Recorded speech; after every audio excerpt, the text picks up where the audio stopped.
ధర్మవరం పట్టణంలో బీజేపీ శ్రేణులు బుధవారం భారీ ర్యాలీ నిర్వహించారు.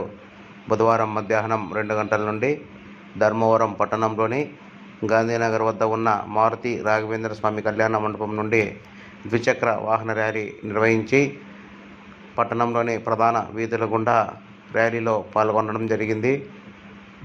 ధర్మవరం మండలం పోతుకుంట పంచాయతీకి చెందిన బీజేపీ ఇన్ఛార్జ్ అంగజాల రాజు ఆధ్వర్యంలో ఈ కార్యక్రమం నిర్వహించారు. ఈ సందర్భంగా పెద్ద ఎత్తున బీజేపీ శ్రేణులు ర్యాలీలో పాల్గొని సత్యకుమార్ జిందాబాద్ అంటూ నినాదాలు చేశారు.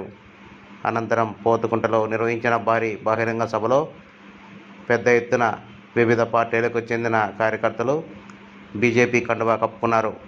ఈ కార్యక్రమంలో మంత్రి సత్యకుమార్ యాదవ్, కార్యాలయ ఇన్ఛార్జ్ హరీష్తో పాటు బీజేపీ జిల్లా అధ్యక్షుడు జిఎం శేఖర్ తదితరులు పాల్గొనడం జరిగింది.